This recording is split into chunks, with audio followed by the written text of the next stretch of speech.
Adelante.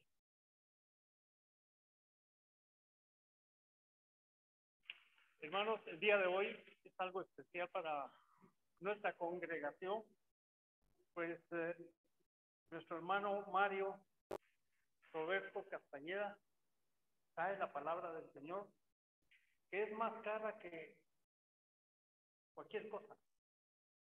Pensaba decirles que un Casio, un Rolex, es muchísimo más cara, carísimo. Y él tiene el privilegio de compartir el día de hoy la palabra del Señor. Amado Padre, damos gracias a ti porque el día de hoy tú has permitido que tu hermano sea portador de tu palabra, el mensaje que tú quieres, que le has puesto en tu corazón, transmitirnos para honrar y glorificar, para expandir tu reino, para establecerlo de una manera especial en nuestros corazones, primero en la casa de Dios, en el reino de Dios, en esta casa. Te damos gracias, Padre, bendice pensamientos, boca, que no se difícil. Amén. Amén.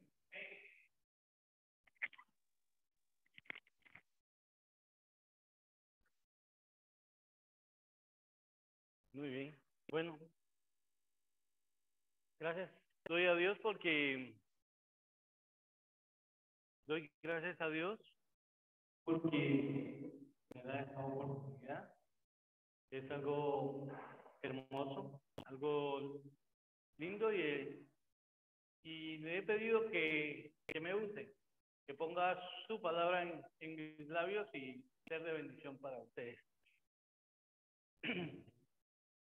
Hoy pues les traigo una plática que le puse como nombre una buena receta. Yo sé que muchos de ustedes saben cocinar, sobre todo las mujeres, algunas se apegan a las recetas, otras las cambian, a otras les gusta probar nuevas recetas, hacer sus propias recetas. Sin embargo, lo que vamos a ver hoy en 2 Pedro, capítulo 1, del 1 al 15, es una receta que Pedro nos deja. Es una receta muy importante, es una receta que nos va a servir muchísimo. Y tal vez es una receta que ya hemos leído y vuelto a leer, pero no le hemos puesto la atención porque tal vez no la habíamos estado leyendo en español. Pero hoy vamos a leerla en español. Vamos a leerla, si me acompañan. Dice Simón Pedro, siervo y apóstol de Jesucristo, a los que habéis alcanzado por la justicia de nuestro Dios y Salvador Jesucristo, una fe igualmente preciosa que la nuestra. Gracia y paz os sean multiplicadas en el conocimiento de Dios y de nuestro Señor Jesús. Como se pueden dar cuenta, esta es una carta para nosotros, porque dice, a los que habéis alcanzado por la justicia de nuestro Dios y Salvador Jesucristo, una fe igualmente preciosa que la nuestra. Todos los que estamos acá hemos alcanzado esa fe. ¿Pero por qué? Por la justicia de Dios, no por nuestras obras, no por nosotros mismos, por algo que hubiéramos hecho, por la justicia de Dios. Sigamos leyendo. Dice, como todas las cosas que pertenecen a la vida y a la piedad, nos han sido dadas por su divino poder, mediante el conocimiento de aquel que nos llamó por su gloria y excelencia, por medio de las cuales nos ha dado a conocer, nos ha dado preciosas y grandísimas promesas, para que por ellas llegaseis a ser participantes de la naturaleza divina, habiendo huido de la corrupción que hay en el mundo a causa de la concupiscencia. Acá dice que la vida y la piedad nos han sido dadas mediante el conocimiento. Pero para llegar a ello, hay actitudes nuestras, hay formalismos que nosotros debemos de hacer. Es como cuando se nos ha dicho que el Señor les dijo al pueblo hebreo, id y tomad la tierra, pero no les dijo, tienen que pelear por ella. Igual es a nosotros. Ir, caminar, porque el reino de los cielos los espera. Todos queremos entrar al reino de Dios, pero hay que pelear por ello. Entonces tenemos que estar preparados. Y eso es por medio del conocimiento. Pero luego me gustó esa frase, habiendo huido. Eso quiere decir que nosotros tenemos que hacer nuestra parte. Y debemos de huir ¿de qué? De la concupiscencia y de todo lo que nos aleja de ese conocimiento. Cuando decimos huir, lo primero que me recordé fue de José. Que José, cuando la esposa de Potifar lo quiso seducir, preparó todo, sacó a la gente. ¿Y qué sucedió? Cuando agarró a José y le dijo, hoy sí sos mío, ¿qué dice la Biblia? Él se despojó su ropa y se la dejó ahí y huyó. Es un buen ejemplo, huir de la concupiscencia. ¿Y qué es la concupiscencia? Pues ya lo hemos visto acá, es un deseo desmedido. Cuando hay un deseo desmedido, podemos caer en faltas o pecados.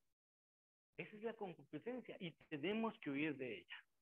Digamos, dice, vosotros también poniendo toda diligencia, por esto mismo, añadid a vuestra fe virtud, a la virtud conocimiento, al conocimiento dominio propio, al dominio propio paciencia, a la paciencia piedad, a la piedad afecto fraternal y al afecto fraternal amor. Esa es la receta de Pedro. Pareciera como que está dándonos una receta de pepián o algo, agregar la pepita, la no sé qué, la chote y todo. Agregar, agregar, agregar. Y eso es lo que Pedro nos deja ahí. Esa es una receta, pero hermosa. Y Pedro ha de haber sabido de comida, porque deducimos que Pedro era casado. La Biblia no menciona el nombre de la esposa de Pedro. Pero esas son las cosas que son implícitas. Porque dice en una oportunidad que la suegra de Pedro estaba enferma. Entonces, implica que estaba casado. Son de las cosas que no se dicen, pero quedan implícitas. Entonces, es probable que Pedro haya estado divorciado, ¿no? Ha de haber estado viudo, tal vez, pero habla de la suegra y no de la esposa.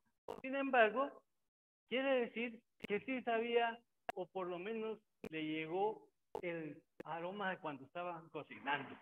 Posiblemente se metió a la cocina a ayudar. Él llevaba el pescado porque era pescador y su esposa lo preparaba y él ya sabía cómo hacer.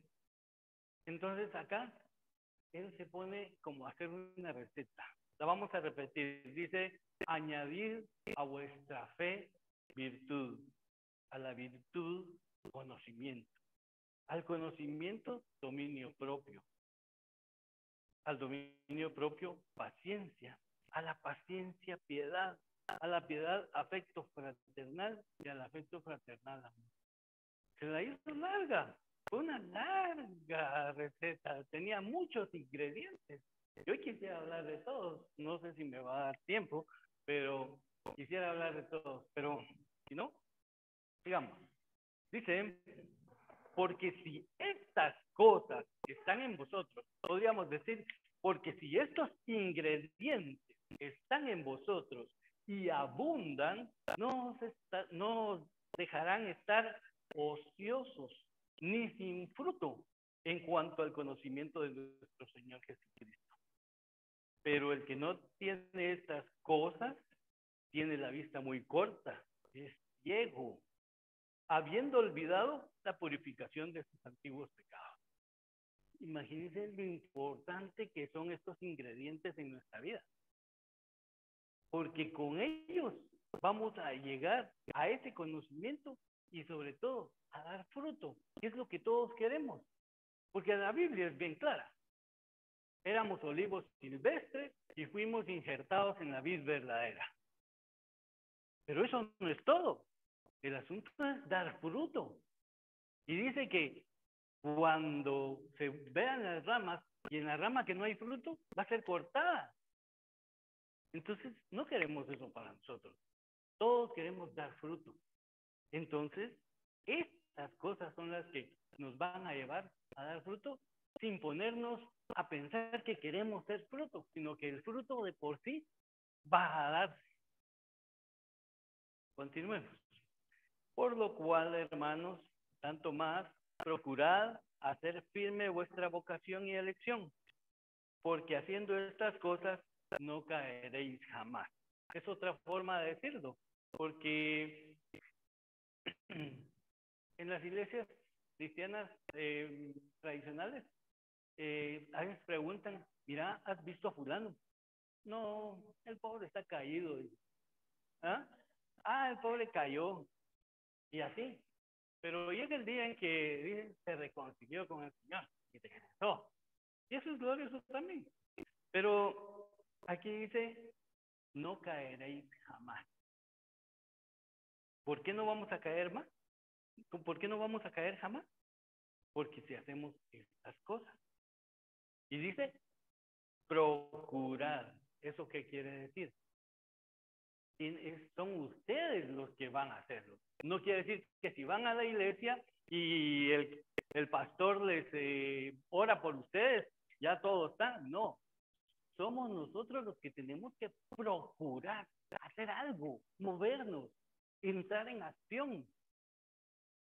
Porque de esta manera os será otorgada, dice el verso 11, amplia y generosa entrada en el reino eterno de nuestro Señor y Salvador Jesucristo. Dice que haciendo estas cosas nos va a ser otorgada la amplia y generosa entrada, lo que anhelamos.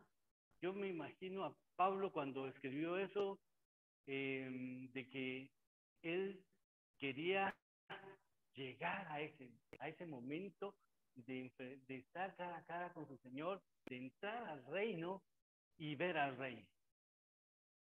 Entonces, todos queremos entrar al reino de Dios, ese reino que está preparado para todos nosotros. ¿Y cómo vamos a entrar? Pues haciendo estas cosas. Como se podrán dar cuenta, nos da muchas ventajas, nos da muchas bendiciones tener esos ingredientes en nosotros. Así es que entremos en el primero.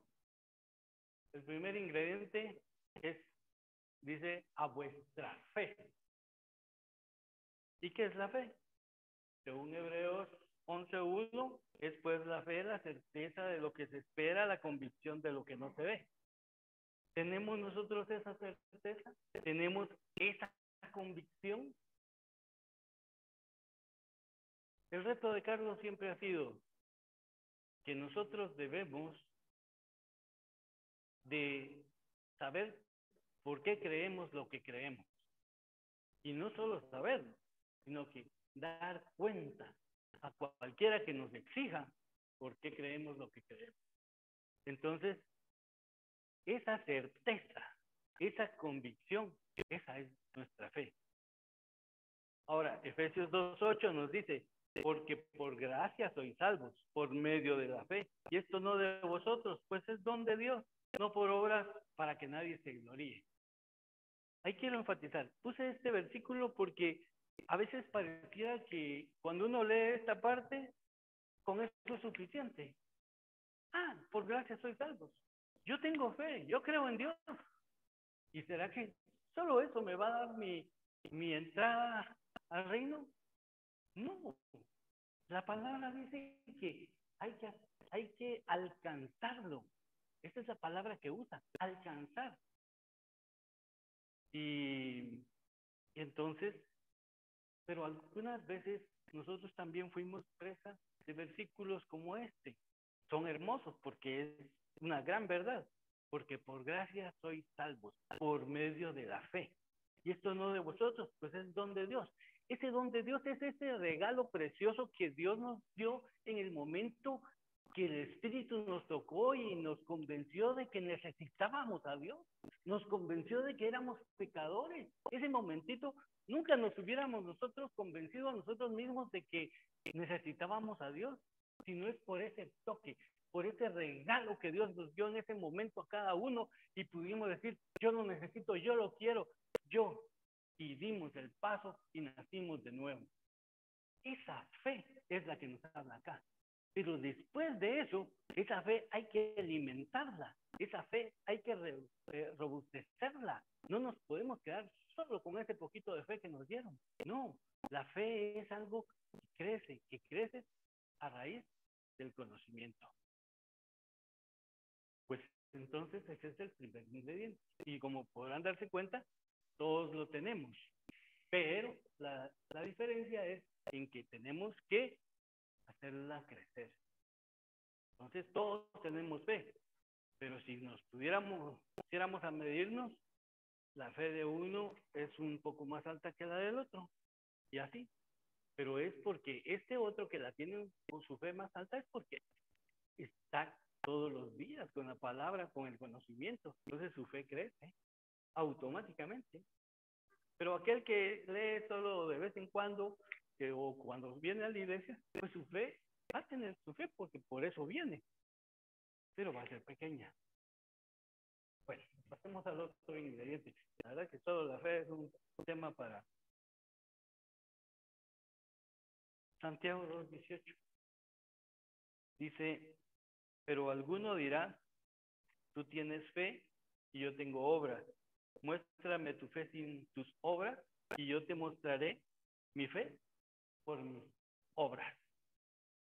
Y luego en el 2:20 dice, mas quieres saber, hombre vano, que la fe sin obras es muerta. Es lo que les decía. No se necesita solo esa fe que nos dieron para nacer de nuevo. Esa fe tiene que dar un fruto, tiene que dar un resultado. Y esas son las obras. Entonces, tenemos que crecer. Tu fe, dice, alguno dirá, tú tienes fe y yo tengo obras. Muéstrame tu fe sin tus obras y yo te mostraré mi fe por mis obras. A esa fe que nos hace obrar, a esa fe que nos pone en acción, hay que agregarle, de acuerdo a la receta, virtud. ¿Y qué es virtud? Pues virtud, si me cambiaras al siguiente, por favor.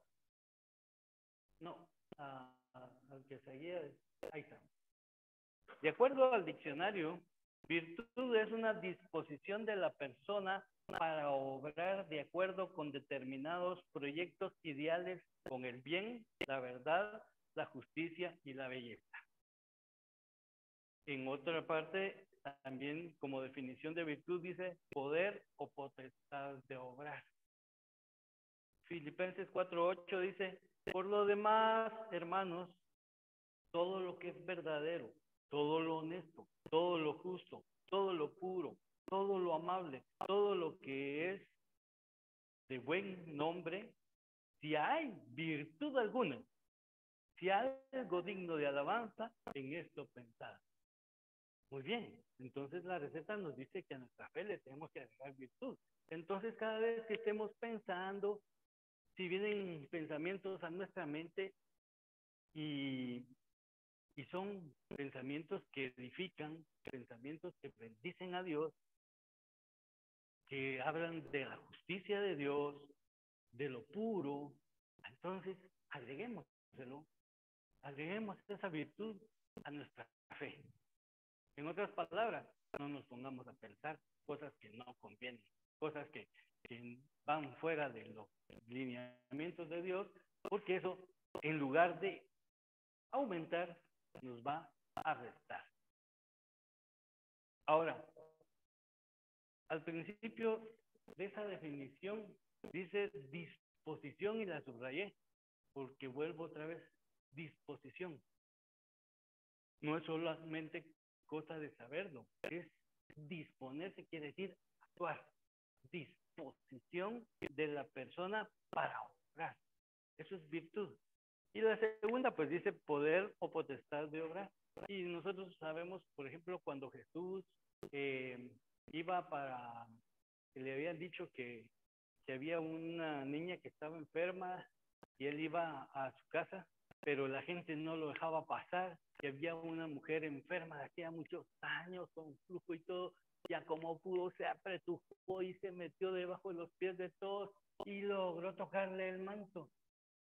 Y fue cuando Jesús dijo, ¿quién me tocó? ¿Ah? Y Pedro se quedó así, ¿quién no te va a tocar si estabas bien apachado por todos? ¿Por qué preguntas quién me tocó? Entonces él dice, porque virtud salió de mí. Virtud quiere decir poder.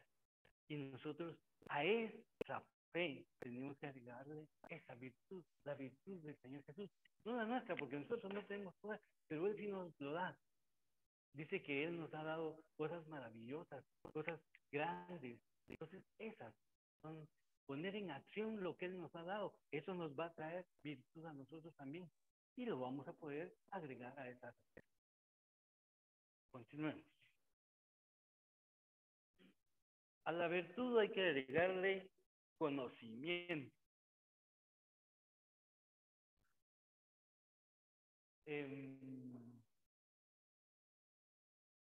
Conocimiento, dice Proverbios 2, del 1 al 6.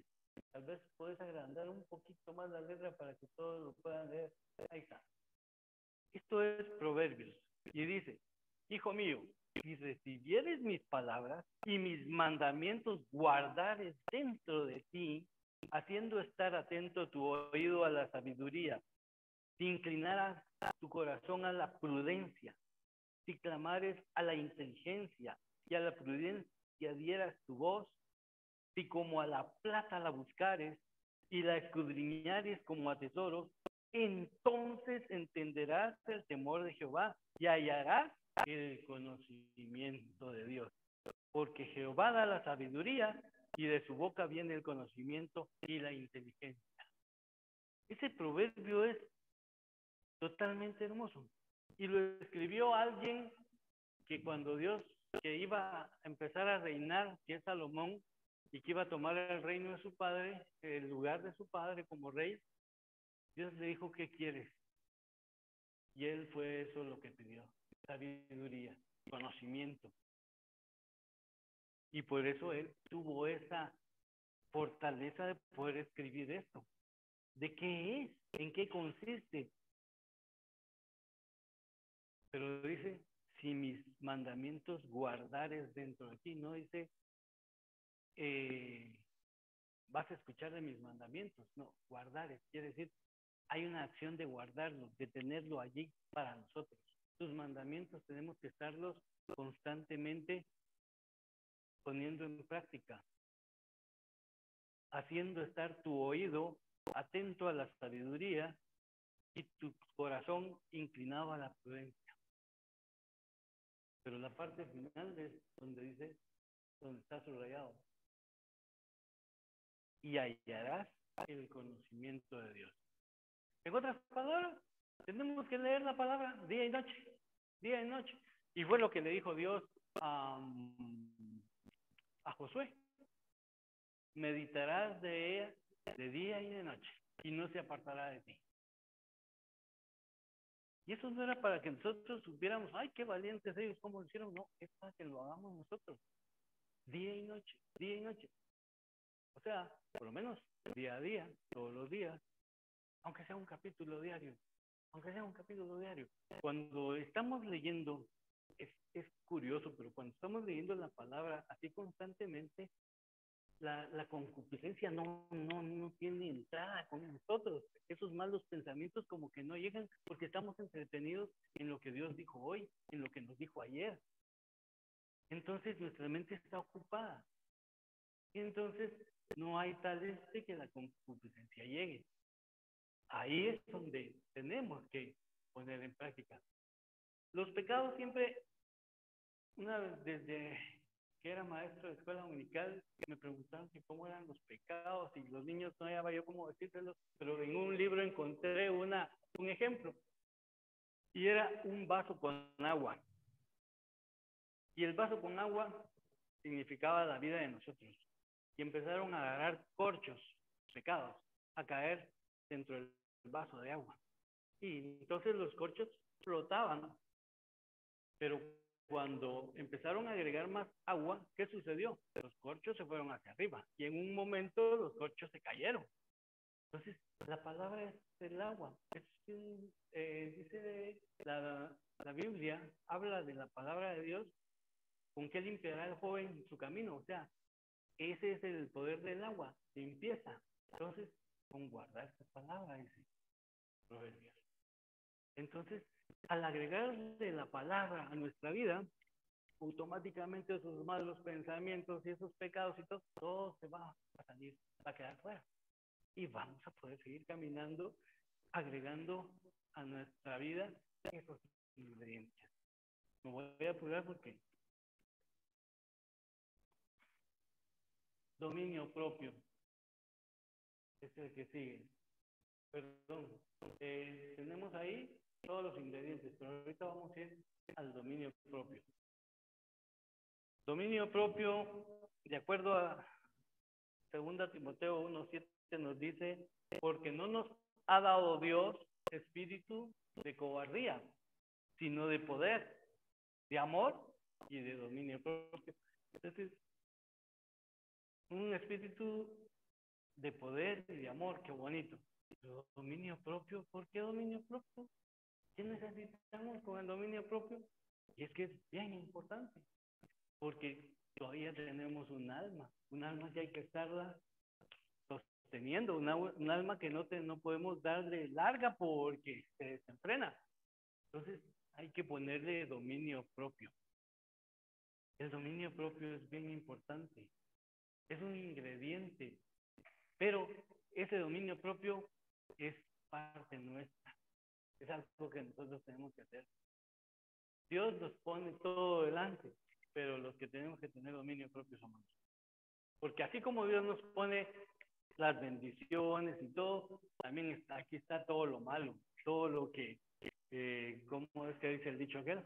Lo que no mata engorda y lo que no es pecado, no sé cómo es, pero aquí está, listo, para que cualquiera pueda irse a servir. Pero ¿qué sucede? Hay que tener dominio propio. ¿Quién no tiene tentaciones? ¿A quién no le gusta algo que pues llama la atención? Pero es ahí donde tiene que entrar el dominio propio, es parte nuestra. Y dice, bueno, aquí puse el ejemplo de Esteban, que ya lo platicamos, él tuvo el dominio propio de poder huir.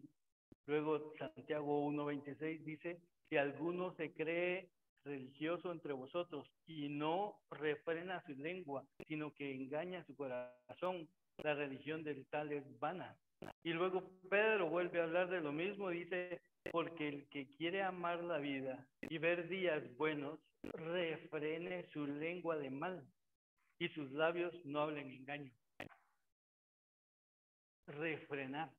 No pudieron ni siquiera frenar, refrenar, porque la lengua es de los miembros más fáciles que no les podemos poner freno.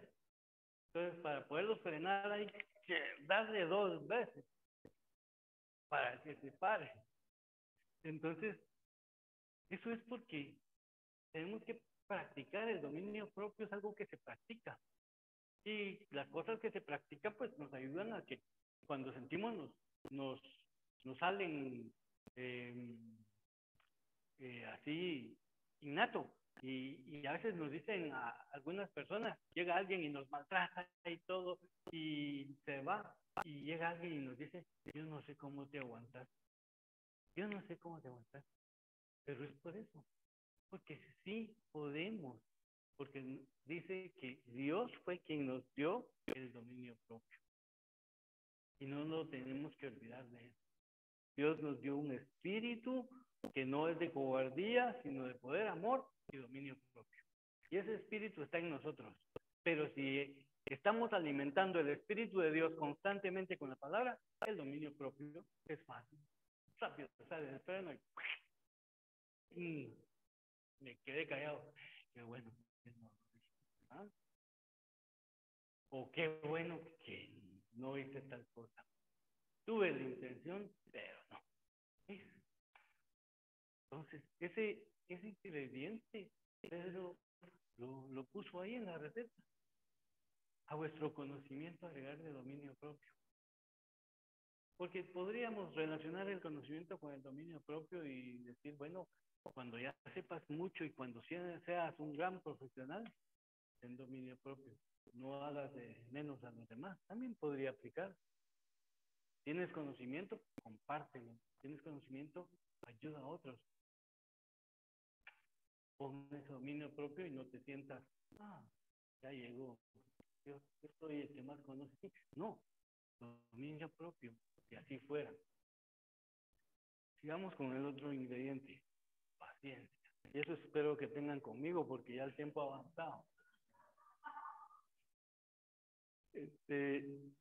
La paciencia, de acuerdo ¿cómo se llama? Al diccionario, dice capacidad de padecer o soportar algo sin alterarse. Y otra definición dice facultad de saber esperar cuando algo se desea mucho. Nos la pone difícil, ¿no? Eso es la paciencia. Facultad de saber esperar cuando algo se desea mucho. O si no, la capacidad de padecer o soportar algo sin alterarse. ¿Quién fue nuestro ejemplo de paciencia? Jesús. Llevaba, le dijeron, le hicieron, pero por amor a nosotros, soportó, padeció y no se alteró. Ese ejemplo que él nos dio es lo que nosotros debemos de tomar. Santiago 1, del 2 al 3 dice, hermanos míos, tened por sumo gozo cuando os halléis en diversas pruebas, sabiendo que la prueba de vuestra fe produce paciencia. Entonces, cuando las cosas pongan difíciles, sepamos que tenemos un ingrediente ahí que va a sobresalir en esas dificultades. ¿Por qué? Porque Dios tiene cuidado de nosotros, porque a Dios no se le escapa nada. Y entonces tenemos que ser pacientes, pero esa paciencia va a ser como un resultado de lo mismo que hemos venido haciendo. Pero alguien que no le da un tiempo al conocimiento, alguien que no piensa en las cosas buenas, justas y no tiene esa virtud, alguien que su fe es corta, pues nunca va a tener paciencia. La paciencia viene como algo que está allí pero es resultado de los otros ingredientes. Entonces, cuando vengan esas dificultades, y hemos estado tomados de la mano de Dios, las vamos a enfrentar y pacientemente las vamos a sobrellevar. Y cuando ya hayan pasado, podemos decir, pasó. ¿Cuántos de nosotros no hemos pasado cosas difíciles, enfermedades o cuestiones que parecían que era el acabose, pero que ahora sí las podemos ver hacia atrás y hasta las tenemos como testimonios? Fueron duras, fueron difíciles, pero pasaron. Y pasaron y ahora son de bendición recordar el poder de Dios, bendición recordar su amor con nosotros. Efesios 4:2 dice, con toda humildad y mansedumbre, soportándoos con paciencia los unos a los otros en amor. Eso ya nos la tiró a nosotros, ¿no? allá a la congregación, soportando unos a otros. Eso es lo que tenemos que tener, paciencia los unos con los otros. Pasemos al otro ingrediente. Piedad. Piedad. ¿Qué es piedad? Hemos oído la palabra piedad, hemos oído la palabra piadoso, hemos oído la palabra pío. Piedad es alguien que está apartado. Por eso es que a ciertas personalidades religiosas les dicen pío, ¿eh? Porque están apartados. Pero en realidad nosotros también tenemos esa característica. Somos piadosos, somos apartados. ¿Por qué? Porque Dios nos apartó de este mundo a nosotros. Estamos en Él, pero no somos de Él. Estamos apartados. Entonces nosotros somos piadosos. Pero la piedad en sí, en el diccionario dice lástima, misericordia y conmiseración. Luego hay otra definición que dice virtud que inspira por el amor a Dios, tierna devoción a las cosas santas y por el amor al prójimo. Actos de amor y compasión. Primera Timoteo 4:7-8 dice, desecha las fábulas profanas y de viejas, ejercítate para la piedad, porque el ejercicio corporal para poco es provechoso, pero la piedad para todo aprovecha, pues tiene promesa de esta vida presente y de la venidera. Imagínense ese ingrediente, tiene promesa ese ingrediente, la piedad, para esta vida y para la venidera. ¿Qué más queremos? Esa promesa. Pero dice Timoteo, ejercítate. No se logra de la noche a la mañana. Hay que practicarla, ejercitarse en ella. Y por eso, como dijo ejercítate, sacó a colación que el ejercicio corporal para poco es provechoso. Pero lo sacó porque si alguien quiere tener músculos, tonificar bien los músculos, esa persona tiene que darle por lo menos 2 horas de gimnasio diarias para alcanzar esa tonificación de músculos, para hacer que se desaparezca lo que no nos gusta, o como dicen otros, las manijas del amor. Pero hay que trabajar en ello, hay que darle duro, constantemente y por un buen tiempo. Entonces, ejercítate en la piedad. Entonces, la piedad es misericordia, conmiseración. O sea, tenemos que ser piadosos para con los demás. Muchas veces nosotros ya pasamos situaciones difíciles, ya conocemos qué es tener hambre, ya conocemos qué es buscar aquí y no aparece ni siquiera una fichita. Ya sabemos. Entonces ahora tenemos que tener misericordia de las personas que tal vez están donde nosotros estuvimos. Ser misericordiosos.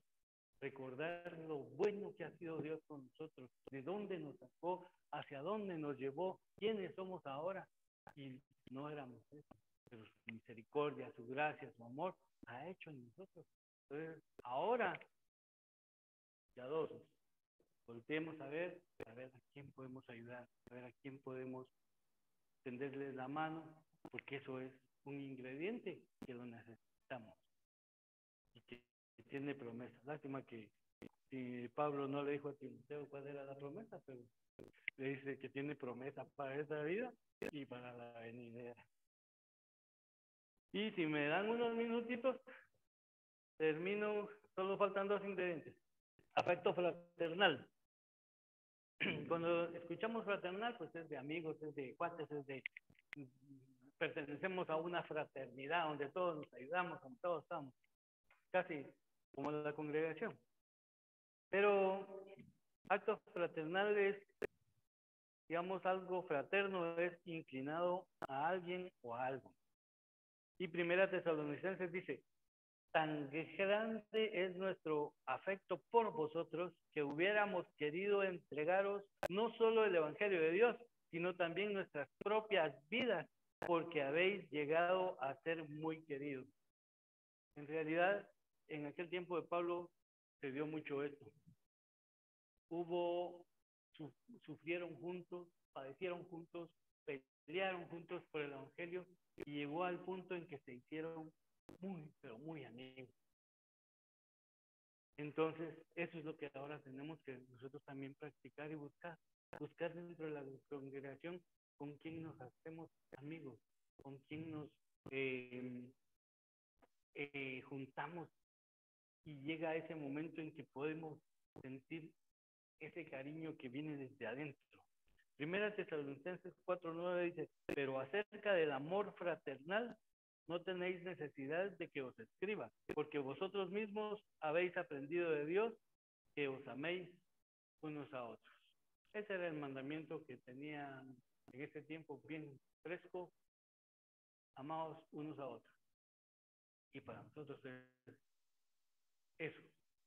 Entonces, ese ingrediente no lo olvidemos cuando estemos aquí en la congregación.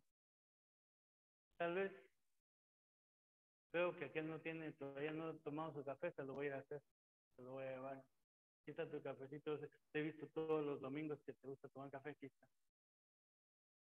Mostrar esa cordialidad, mostrar esa fraternidad. Y cuando venga la gente de afuera van a decir, ¿cómo tan melosos que son entre ellos, cómo se quieren? Y les van a querer estar aquí. Y el último, el amor. No sé por qué lo dejó Pedro de último, pero en los frutos del Espíritu está primero. Pero aquí lo dejó de último el ingrediente, como que era el sello, el tapón al pomo. Y para eso, pues todos conocemos 1 Corintios 13, que el amor es sufrido. 13:4 dice, el amor es sufrido, es benigno, el amor no tiene envidia, el amor no es jactancioso, no se envanece, no hace nada indebido, no busca lo suyo, no se irrita, no guarda rencor, no se goza de la injusticia, más se goza de la verdad, todo lo sufre, todo lo cree, todo lo espera, todo lo soporta. Pero, dice Pablo en 1 Corintios 13:1, si yo hablase lenguas humanas y angélicas y no tengo amor, vengo a ser como metal que resuena o címbalo que retiñe. Y ese ingrediente a veces nos pareciera que es fácil, pero no. Este ingrediente nace de esa relación con Dios, porque Dios es amor. Entonces, el que se acerca a Dios, el que se expone a la luz de Dios, recibe de Él lo que Dios es. Entonces, si alguien quiere amar, que busque a Dios, pero de verdad, que se exponga ante su presencia, y ese ingrediente va a brotar. Va a tener amor para sus hijos, para su cónyuge, para todo. Porque es el amor que viene del cielo, es el amor que viene de lo alto, es el amor de Dios. Porque es el único amor que todo lo soporta, es el único amor que no espera nada. Ahora, cuando nosotros queremos ponerle nuestro amor, ahí sí, es diferente. Pero si buscamos a Dios, buscamos su palabra, y si juntamos todos esos ingredientes, ¿me podrías poner todos los ingredientes otra vez?